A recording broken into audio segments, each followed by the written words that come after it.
Om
Sahana Bhavatu Sahanau Bhunaktu Sahaviryam Karavavahai Tejasvinavadhitamastu ma vidvishavahai. Om Shanti Shanti Shanti.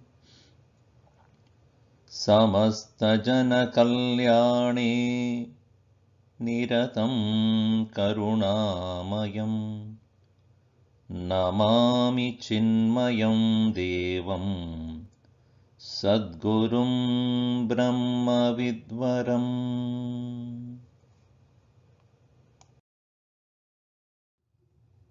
Hari Om. In this introduction to meditation part 2, we have to understand who is meditating. The one who is meditating is the mind or the soul with the help of the mind, so to say. According to the science, mind is not an entity by itself. It is nothing but the function of the brain. But spiritual science says mind is what we understand as that which is experienced through the brain. It is not located, confined, conditioned, limited to the brain, but it is expressed as thoughts. Therefore, Gurudev has given this definition, that is, mind is flow of thoughts, an activity in the brain made of water, lipid and protein. Again, mind is not confined to the brain itself. Mind is what is experienced through the brain. It is like, I would like to see what is there in the sky, and I use the equipment called the telescope, and through which I will be able to see what is there out in the sky. Can you say, therefore, whatever I see through the telescope is part of the telescope? Or whatever I see under the microscope is part of the microscope? No. In the same way, brain is a physical equipment through which I come to understand the nature and the function and the expression of the mind. So thoughts are what we call it as mind. Just like river is nothing but a flow of water. If the water flow stops, water becomes still, then there is no river. River is the movement of water. In the same way, mind is movement of thoughts. When the movement of thoughts stop, there is no mind. Just like when the movement of water stops, there is no river. So river is a phenomenon, not a thing. Similarly, mind is a phenomena, not a thing. So objectifying the mind, trying to know the mind as an object, will be a failure.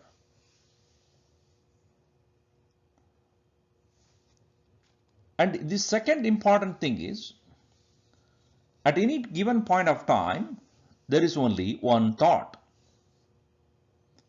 Since there is a rapid succession of a thought followed by the next, then that thought followed by the another, next one, and this momentum of thought is so quick and rapid, therefore it appears as though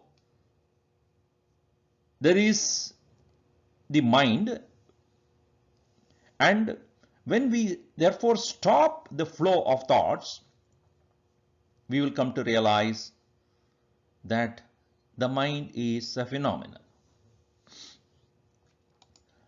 A rapid succession of thoughts make it appear there is this presence of mind.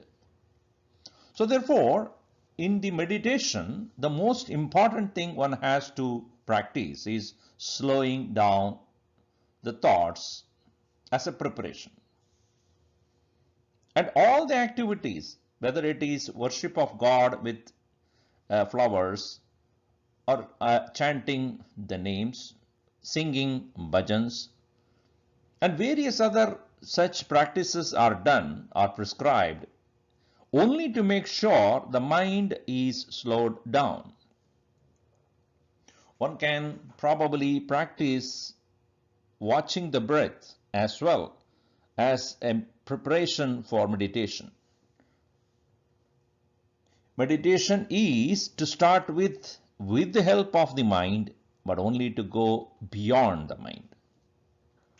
Meditation is to begin with starting with reducing the thought, only to go beyond the thought. In the normal course of our life, when we have no time for focusing or watching our mind, we go by what the thoughts demand us, dictate us to do. If you get a thought to drink coffee, you don't ask why. Sometimes you may ask, why do I need a coffee right now? Because I just had. And you discard the thought of coffee that comes to you now, just after 10 minutes after you had the first cup of coffee of the day. But if it comes after 3 or 4 hours, why not? The thought of coffee is a valid one, because I'm feeling tired, I'm feeling little fatigued, I'm feeling low in energy. Why not a cup of coffee? That thought is valid, and therefore you act upon it. Nothing wrong. Thus, therefore, a thought that arises in your mind, when you give reality, it becomes an action. But thought by itself is real or not? This is one the meditator starts asking. This questioning of the validity of the thought is what is called a preparation for meditation. For us to go beyond the thought, we must understand the false nature of the thoughts. If there is reality of the thought, overcoming that is not possible at all. If anything is real, it can never go away. If anything is unreal, it can never be experienced. Therefore, a thought is neither real nor unreal. If the thought is real, then I can never discard it. I have to make an action out of it. I have to work on it. If the thought is unreal, then obviously I would not experience it at all. Therefore, the mysterious aspect of the thought is it appears to be real so long as you don't question. The moment you question the validity and reality of the thought, it disappears. And therefore, a meditator must be very alert and has to focus on every thought that appears in his mind or in himself,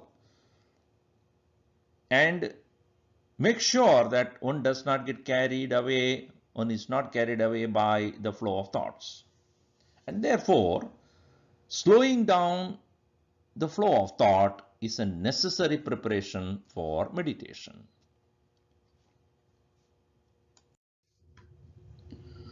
Now let us see what are the procedures for meditation prescribed by Pujya Gurudev Swami Chinmayananda. Gurudev was a great proponent of meditation. Even though he was a person of scriptural knowledge and has given a lot of discourses on the secrets that are revealed by the Upanishads, Bhagavad Gita, but he always emphasized that after having studied Vedanta, having studied and understood the messages that are there or teachings that are there in the Upanishads and Bhagavad Gita, one has to necessarily close down the book and sit quietly in solitude and start meditation. Meditation, therefore, even though it appears as an activity, but it is not so. We have seen this before.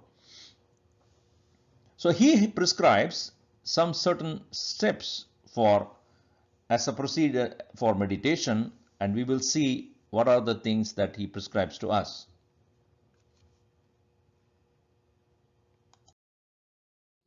First and foremost thing is, one must have proper seating for meditation. For it is important that an individual who has been busy with various other activities of daily life must find a place of solitude to start his meditation. So first thing is a clean space or a small room for meditation. One has to have a special corner for practice of meditation. It cannot be in the midst of various other things. It should not be a place where you often go there and do other things. It cannot be on your work table. It cannot be in front of a TV. It cannot be a part of your kitchen. It cannot be a part of your living room.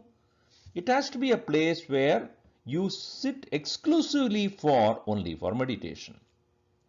It can be a small corner, but it is necessary for one to allot that in one's own little abode. And that room must have a very good air circulation. For in the practice of meditation, your blood pressure will naturally drop. You are not getting up and doing things. Your body is not going to be active. Your mind is not going to be active. Your physical body is going to take rest similar to that of sleep. Just like in the bedroom where you lie down to sleep, your blood pressure will naturally go down. You cool down the body. At that time, you need a good amount of circulation of oxygen. In the same way, for meditation, you need to find a place where the air that comes in must be fresh, as well as it has good circulation and ventilation. This is a second important thing one should remember. Third, one should sit on a very firm seat, which is soft, flat cushion or a blanket folded in four. This specifically our Gurudev mentions because at the time when you sit down for meditation, the seat should not be uneven. It should not give you disturbance. It should be on a flat ground. It should be comfortable to sit on. If it is a very like a strong wood or uneven surface, your balance will go and you will be focusing on your body not being comfortable at that point. So the seat should be something which you can sit, but not too much of comfort. If it is too much of cushion and comfort, then again there will be imbalance, or it can invoke certain sleepy tendencies in your mind. Next, have a simple form of God's form or a picture that will inspire your mind to meditate. This is also another important aspect of meditation. The picture that you will have in front of you must be something which you will like to have and which will inspire you to focus. The picture of the Lord should be clear, full form. It should have both the head and the feet shown. This will help you to focus on the entire picture. We will see that a little later how it is useful. But this picture of the Lord is important for the beginners, for them to focus on something that will make them remove the attention of the mind going here and there. Set aside the same time for meditation every day. Gurudev even emphasized that the same kind of dress you should wear when you are sitting for meditation. A special dress and special corner and special form and special time. The best time for meditation is early hours of the morning.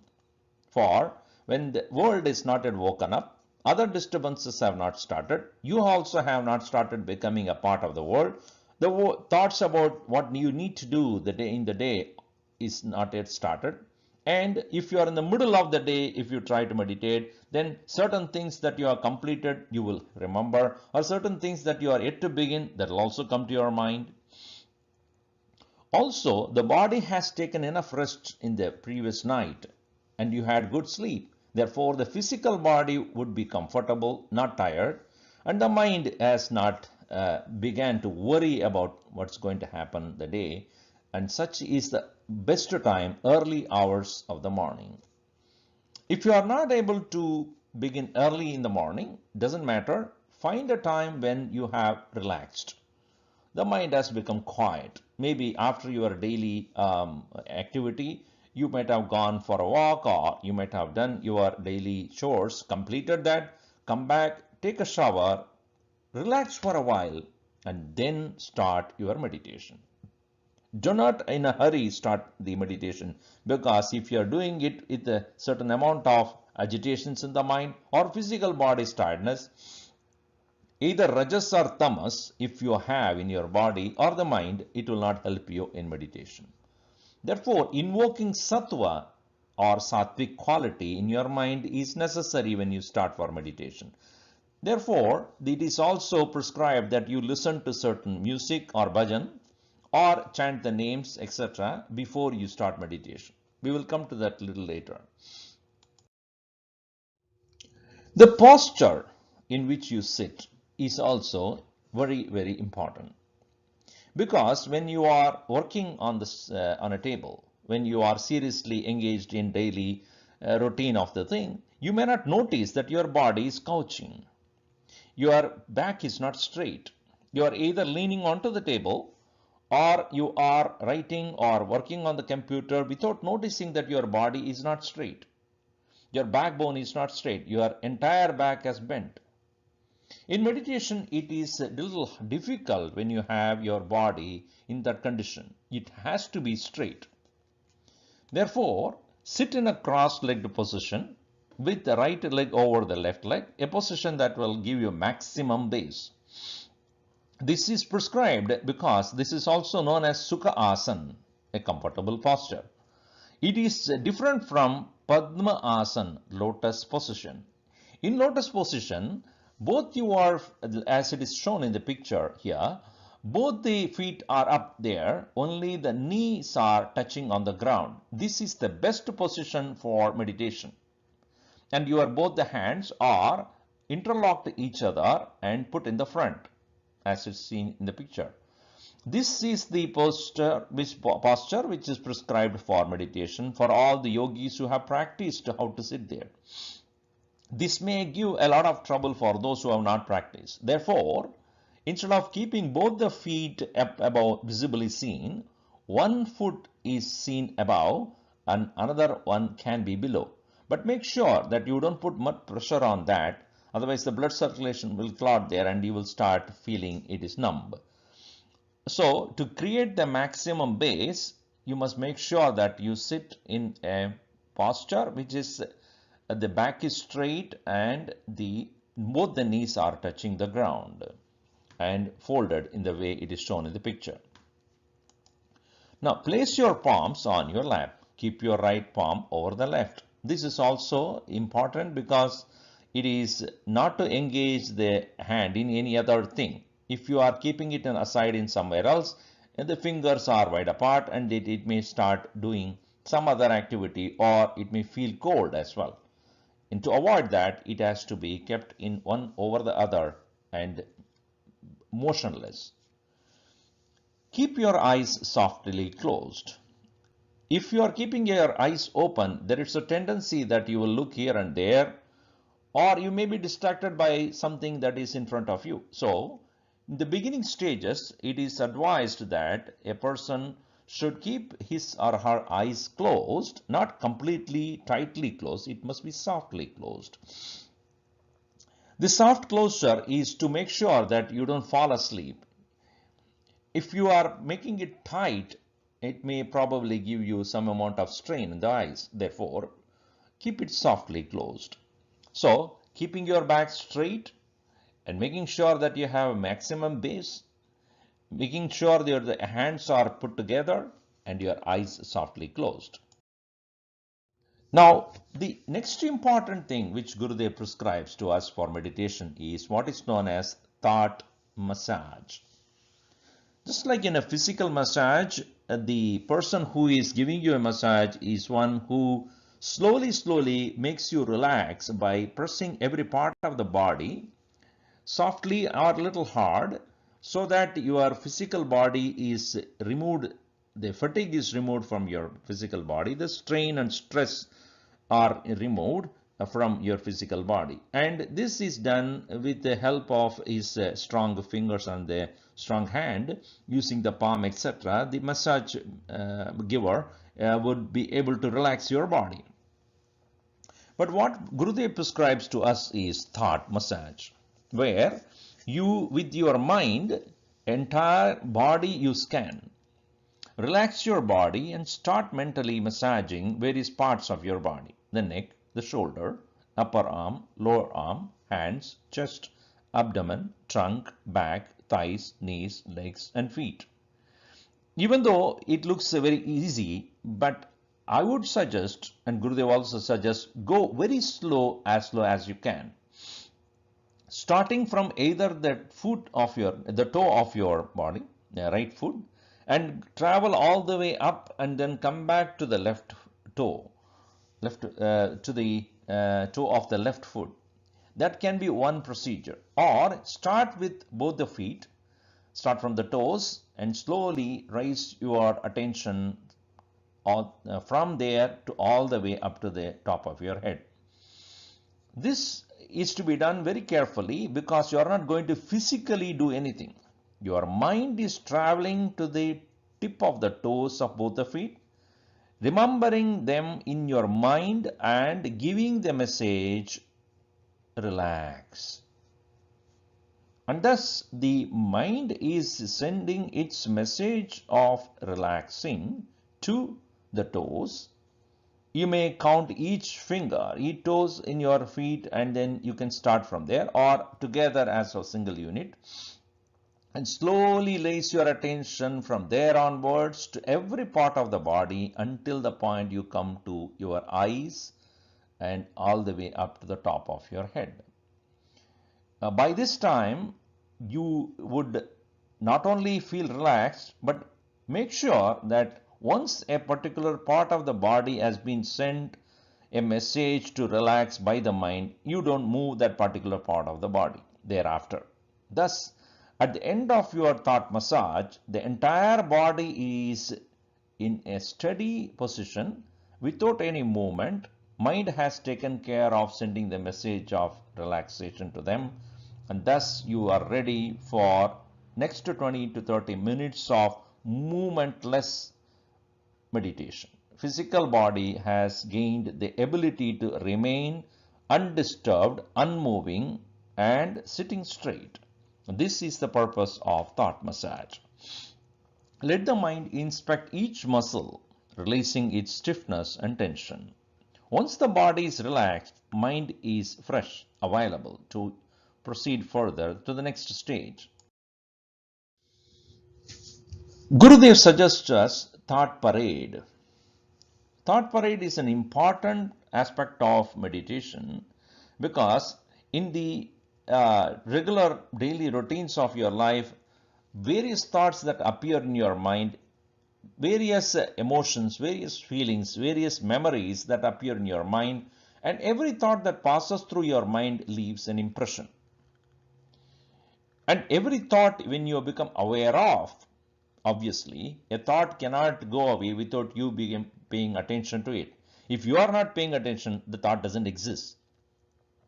Just like when I keep my eyes open, I may see many things, but actually what gets registered in my mind as a memory of seeing a thing, an object or a person is where I pay attention. It may be a passive attention or an active attention. Sometimes you may have seen a person but not actively, attentively you might not have seen, and later on that same person comes back to you. Did you see me coming there in the road? Yeah, I think I noticed you, you may say. Because you are not actively looked at this person and smiled or just made any gesture showing that you have paid attention to him or her. But you might have passively observed the presence of that person passing by. In the same way, some of the thoughts may appear in your mind where you passively would have paid attention. Or you might have really taken that thought very seriously and you might have paid a lot of attention and might have even acted upon it also. Or you might have postponed that thought for a next day or some other time. So you may remember it well, but some of the thoughts may have been passed by your mind. You might have passively paid attention. Again, so whether it's a passive or an active thought, it would have created impression in your mind. So when I thus engage in thought parade, it is important to notice that you are going to watch but do not act upon it. This is very important. Allow thoughts to rise in your mind while you do not identify with the content of the thought. Do not judge the thought as good or bad, wanted or unwanted, pleasant or unpleasant, needed or not needed, important or not important. Do not make those judgments. Let those thoughts, whatever it be, it may be a vulgar thought, it can be a pleasant thought, it can be a thought about something which you wanted to think about, it may be a thought that you do not want to think about. It is something about somebody whom you like, it is maybe something about somebody you may not like. Whatever be the content of your thought, just allow the thought to arise and disappear, and again arise and disappear. Slowly you realize that I am a witness to the thoughts that are arising in my mind, and I have the choice of owning it and acting on it or not to own it. This we have seen earlier also as the practice of a yogi, but here in the seat of meditation we are training our mind, training ourselves, in other words, to become witness to our own thoughts. Do not initiate any new thought consciously. You are only witnessing what is already arising in your mind. Do not take up to think about something at this point. Do not initiate a plan to think. Do not engage in consciously thinking about something. Stay as a mere witness and do not get distracted by external sounds, touch or smell. This is another important aspect of preparation for meditation. Even the thoughts that appear in your mind may be about something which you have seen before or if you have heard before, etc. But at the same time, your eyes, ears, nose, tongue, everything is still open, so it may initiate new thoughts by what is happening right now. So be alert and not to engage in the sound or this smell that is coming in your way when you are sitting for meditation. So that also is an important aspect of quietening the mind. Now, once the body is relaxed, once the mind has become relatively quiet by reducing the number of thoughts, and it has already started witnessing the thoughts as they appear and disappear, now is the right time when you can start the practice of japa. The very word japa means a continuous repetition of the name of the Lord. Japa is a repetition of a chosen deity's name such as Om Namah Shivaya or Om Namo Narayanaya or Om Namo Bhagavate Vasudevaya, Om Gam Ganapataye Namaha, any name that you can take. Please understand the mantra or the name that you take is also called mantra because the very word mantra means mananat trayate idi mantraha, that which makes you able to cross the boundaries of the mind. A mantra should not be taken very lightly. Every mantra that is well known in the tradition of Hinduism is a powerful one, powerful tool. No doubt it is a collection of letters that makes a word and collection of words make a mantra. Like for example, Om is collection of two letters O and M. And then Namaha, N-A-M-A-H in English, they are collection of letters making a one word. Shivaya, again collection of letters making a word. So, and then Om Namah Shivaya, three words coming together. So, what power can it have? One may ask. It is after all a collection of just words. In this context, I have to tell you a small story. A young man who was attending a lecture by a sadhu, a saint, who was talking about the power of mantra. At that time, the audience were told that every mantra has got its own power, and etc. And then he was explaining some of the mantras. This boy got up, the young man got up and said, "Sir, I have a question to you." He said, "What is it?" "Sir, after all, these mantras that you're talking about are collection of words. Collection of words, and words are nothing but collection of letters. So just a collection of letters, collection of words, how do they have any power? The power is nothing but what you believe in. It is not there in those words or letters." The saint looked at him and smiled, and he said, "I know what you're talking, but you are an idiot, fool, stupid." The man got shocked.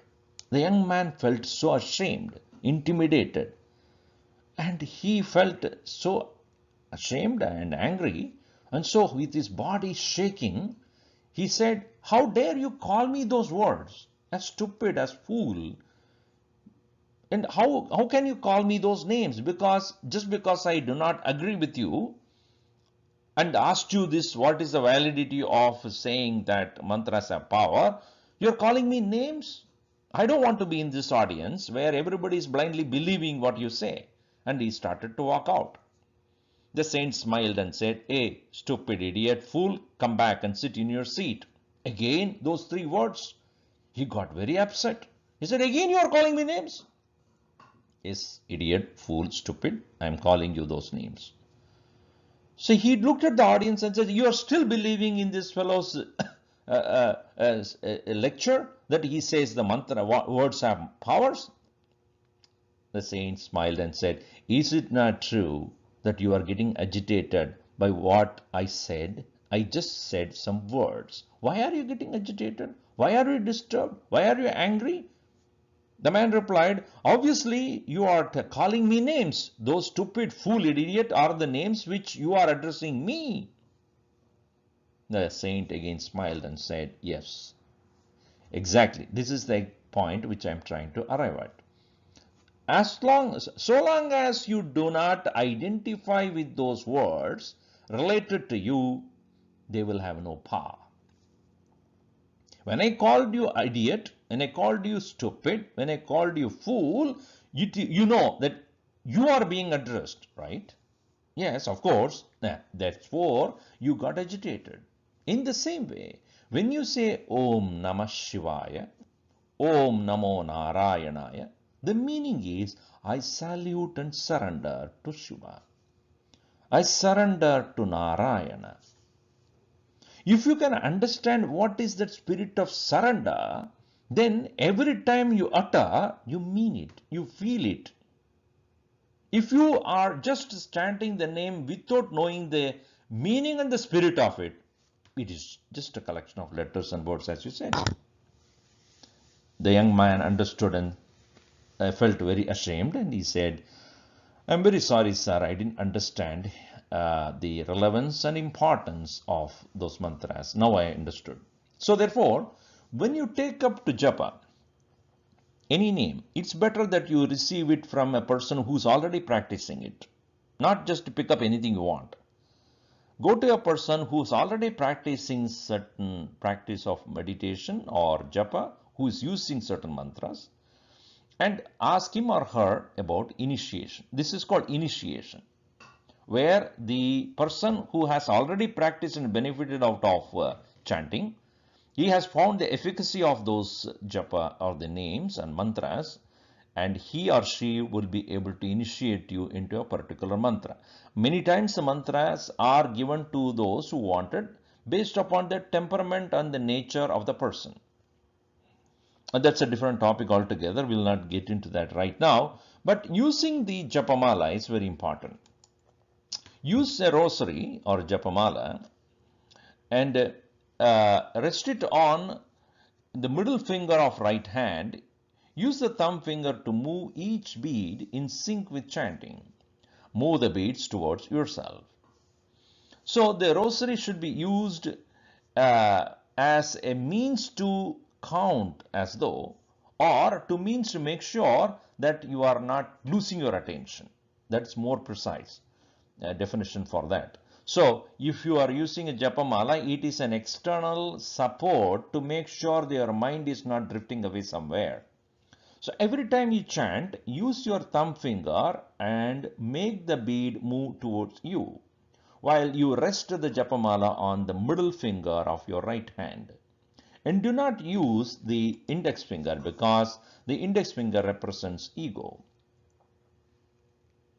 And therefore, it is prescribed by our Gurudev that the index finger is to be left out, because what we are trying to do in the practice of meditation or practice of japa is to reduce the ego, reduce I, reduce me, reduce I and my want, I want, me and my wishes, etc. Here we are trying to surrender everything to the Lord, and therefore chanting the name of the Lord has to be done without the ego. That is to symbolize that is where you get the index finger out of this and use only a thumb to move the bead towards you. Again, moving it towards you means you are coming in. You are not extrovertedly getting into the world. You are bringing your mind's attention towards yourself, and therefore the mala has to be pushed towards yourself.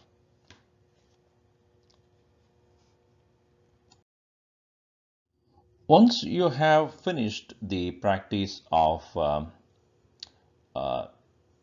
Japamala, slowly you will find that your mind is quiet enough to take to the next step called contemplation. The word contemplation is similar to concentration. A person who is looking at a particular object for a long period of time and making sure that he observes that object in question for observing the characteristics of it. A person who is looking at an object under the microscope and making sure that he understands how that object is formed, or maybe he is looking at a small insect. What is the behavior of that small insect? What are the features of it? What are the characteristics of it? What happens as a reaction to, let us say, you put a chemical, how it reacts to it, and how are its eyes movements, physical movements, etc. So the concentration is about something external and objective. The very same frame of mind, when it is used to internally look at one's own thought and its movement, this is known as contemplation. The process is the same, but focus is different. Concentration is about an external object, and contemplation is about the subject. Now, in an objective engagement, engaging your mind in observing something external, the struggle is far less, because you can detach yourself from what you observe. Whereas in contemplation, the subject itself is the one who is observing itself.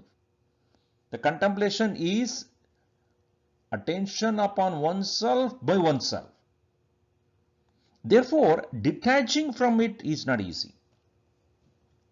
Therefore, it is detached observation of oneself is what we have tried to practice before we come to contemplation.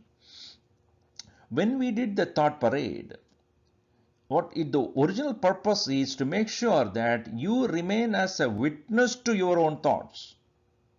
Similarly, when we have taken to the practice of chanting the name of the Lord with the help of the Japa mala, the intention is to slow down the thought, and also when you are doing the Japa, you are expected to listen to what you are chanting. Let us say Om Namo Narayanaya. If you are chanting that, you are paying attention to the words that you are uttering, the sound that you hear, as well as the hand that is moving the beads towards yourself. These three things are happening at the same time. That is, listening to what you're saying, you yourself uttering the name, and moving the beads of the Japa mala towards yourself. These three are happening simultaneously. In the whole process, it is you engaged with yourself. And thus you are fully engaging with yourself. The world is at the present moment stand still. It doesn't exist for you. And that's important for you to go to the next step of exclusive attention upon the Lord in front of you. So therefore, open your eyes slowly and fix your gaze on the form of the Lord or the picture. This is the reason why I have said earlier that keep a corner of your home, a room, a part of it is exclusively for doing the practice of meditation, where you keep the picture of your favorite deity or form for this purpose. And the mind always works in association. When you have associated meditation with that form, and particular dress that you wear for that meditation, particular time for meditation, particular place for meditation, particular duration is for meditation. So the mind is already getting prepared for such a process. Once you have the form in front of you, look at that form in full, which is in full figure from top to bottom. Give full attention to what you see with no description in your mind. If you are looking at the form of Lord Shiva in front of you, yes, there will be the mind's description that will start. Oh, look at the jata, which has the Japamala in it. Rudrakshamala is there, and he is wearing a crescent moon, and as well as his calm, quiet face has got half closed eyes, with the third of eyes vertically standing at the middle of his forehead, and his face is showing as enormous amount of stillness and peace. His neck, which is decorated by the very venomous snake, which is coiled around his neck. He has a long hair flowing below. He is sitting straight with a deer's skin on his body, a yogic body which has a very healthy appearance, and both the hands have got also Rudrakshamala in it, and his hands, both the hands are having or wielding the mudra of jnanam or knowledge. He is sitting in a comfortable posture. In front of him is the Shivalinga, his own symbol. Next to it is the Kamandalu, where a small pot of water, and the Lord Shiva is sitting in solitude all by himself. This description will come to your mind, no doubt. There is nothing wrong. But in this process of thus watching the Lord, this description first time is unavoidable. But the intention of this meditation is not to describe the Lord. It is to make your mind engage in looking at the Lord with no other thought but just gazing at him. Thus continue to watch and do not allow any other thought to rise in your mind. Thus, therefore, looking at the Lord, chanting his name, listening to those words, moving the Japamala. All this has to happen when you want to exclusively engage in doing this and allowing no other thought coming to you. And thus, this practice itself is a little hard without you engaging in consistently. Once you start doing it, you will start enjoying it, because you will start enjoying the exclusivity of your attention on the Lord. No more the worldly thoughts as well as other disturbances will come to occupy your mind. And Gurudev, as mentioned in his own biography as well as in many other places, when he practiced this when he was very young, when he was growing up, and later on when he had moved away from his home and he was in the universities busy studying and other things, whenever he closed his eyes, this form of the Lord appeared in his mind on its own, spontaneously, effortlessly. And thus he said, my mind was able to remember the Lord. As soon as he remembered the Lord, the name of the Lord came to his lips. As soon as the name of the Lord came to his lips, he started hearing his own mouth chanting the name of the Lord. And he naturally sat down quietly every day for a few minutes, because the practice that he has done in the past has helped him to immediately quieten the mind wherever he was. Thus, this practice will help you a lot when you are in the workaday world busy doing things. Now, from the chanting of the name of the Lord as Om Namah Shivaya or Om Namo Bhagavate Vasudevaya, Om Namo Narayana, let us move to the next important part of our practice here, that is chanting Om. With the eyes resting on the form of the Lord or the picture, chant Om loudly. Om is the symbol of the absolute truth. Om is the symbol of Brahman. Om is the only support through which you can reach the highest state. Now, when you have the form of the Lord Shiva or Narayan or Krishna or Ram or any other form, actually these forms represent the powers that are hidden and expressed through those forms. That original power remains in Brahman, the absolute. And that is indicated by the word symbol Om. And therefore, when slowly, if you have gained the ability to exclusively think about the Lord and by letting go all other thoughts, now this is the time for you to only chant Om to invoke the power of Brahman within you.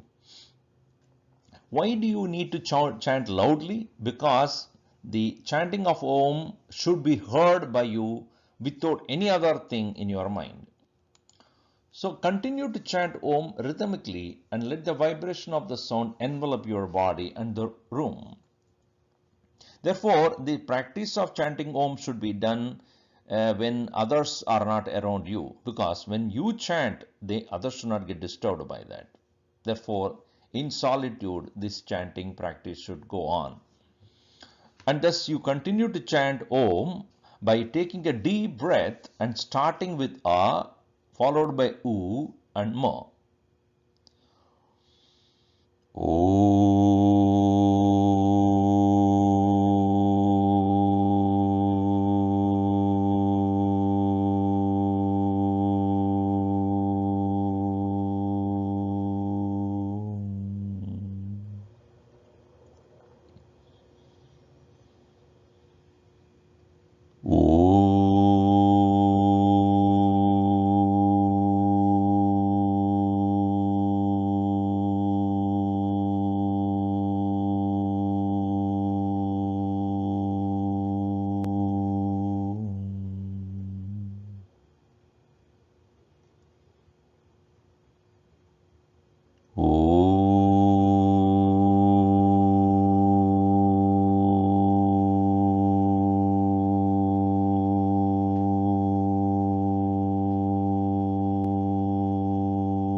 So let that chanting completely occupy your body. It's important that that vibration of your chanting is felt entire in the entire body. Do not count the number of times you chant. Pay attention to the sound. And this is a practice which the Upanishads say is done by the great rishis in the past. And the effect of that they have felt is what we can feel even today. Provided you, with faith, complete belief in the validity of the Upanishads and the masters, when you do that, you also will have the same power of peace and silence enveloping you as you practice chanting Om. Now, I have to explain to you how it is important for you to practice it daily. Why it is important for you to practice daily? Because at the beginning of the day, when we just engage in daily life without any of these practices of meditation, this is how it happens. That there are many thoughts that are already there, many desires that are there, waiting to be launched as thoughts at the beginning of the day. As soon as you wake up, the thoughts that are waiting to engage your mind will start coming in. The Om in the middle is representing the inner awareness, the self. Om is the symbol of the Brahman, and Om is that represents your Atman, the self also. Thus, therefore, you'll find the thoughts, once they started coming into you, as soon as you wake up, you cannot stop them because they have their own power. And once the thoughts are allowed to enter, begins the endless chaos there. So, a chaotic movement of thoughts cover our vision of the spiritual self. And this is the state of our mind when not taken care. As you see in the picture slowly, that Om which was bright before in the beginning is now, it has become dull and almost not seen. This is to symbolically say that our awareness, that which is pure awareness, attention, alertness, calm, peaceful, joyful, blissful self, is no more available to us when our thoughts have occupied our mind completely. Meaning, thoughts are in great succession are coming into you, and every thought demanding your attention. And this is the state of mind which has not practiced meditation. Now let us go to the mind which is practicing meditation, which is prescribed by our Gurudev to start with. So when we have seen that sitting in a solitude or sitting in quietude exclusively for paying attention to the Lord, which is in front of you. So when in the seat of meditation, when you start directing your thoughts to a single object of a form of the Lord, or chanting the name, or one can even practice watching the breath. One may say that I do not have any particular form of God whom I am attracted to, or particular name I do not have, or no, nobody has initiated me. Fine. Then in which case you start observing your inhalation, incoming breath and outgoing breath. Take a deep breath with a slow and steady pace, and make it as slow as possible. Slowly breathe in and without holding it back, and slowly breathe out. So what happens is, if you have taken the name of the Lord, as against the previous diagram which shows the thoughts are moving in 100 different directions, when you take the name of the Lord and chant, you are actually directing your mind to a particular point. Just like you taking the name of Om Namah Shivaya, you are looking at the form of Shiva in front of you, and your mind's attention is on the Shiva while you are chanting. Thus, you are not allowing any other thought to arise in your mind except the chanting. So, just like the arrows that are moving in one direction very systematically, and that would not disturb the existing presence of the consciousness which is represented here by Om. Whereas in the previous condition, when the thoughts have going in very many directions, obviously overpower the presence of the self. So when you are, instead of taking up the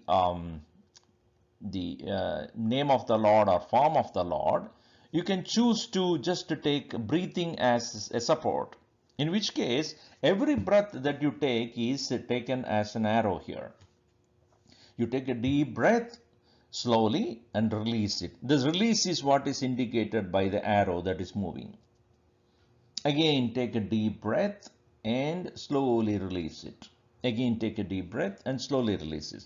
So, in the practice of chanting of Om, you take a deep breath and chant Om, but then as soon as you complete chanting the Om, the next chanting of Om need not be immediate.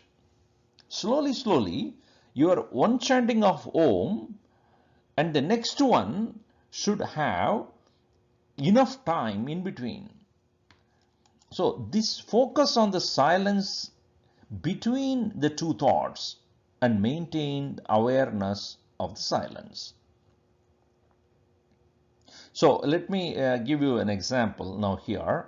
Just listen to the chanting that I'm going to do now. And more importantly, after I chant and before I chant again, pay attention to the silence that is there.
When you thus pay attention to this silence which is between two sound, with no other thought arising in your mind other than focusing on the silence exclusively, you will find you have this awareness independent of thoughts. Just like the silence is between the sounds, similarly, awareness at the present moment is between the thoughts. But you will also realize that the silence is the background of the sound. In the same way, awareness is the background of the thoughts. Without the support of the awareness, no thought can appear. Without the support of the silence, no sound can appear. Just like when I am talking to you, you are silent. Therefore, you can hear. In the same way, awareness is the pure witness in whose presence alone the thoughts can arise. Thus, this very awareness which is present within us is calm and quiet and still and peaceful. In the seat of meditation, one is able to exclusively experience this awareness, and thoughts become choice. And thus a person, when he comes out of meditation, even as he engages in this world, he has the ability to at once quieten the mind whenever he wants and get into the state of awareness and remain as a pure witness to the mind.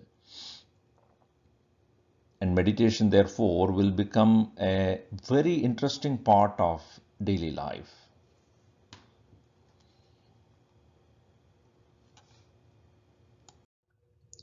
ॐ सर्वे भवन्तु सुखिनः, सर्वे सन्तु निरामयाः, सर्वे भद्राणि पश्यन्तु, मा कश्चित् दुःखभाग् भवेत्।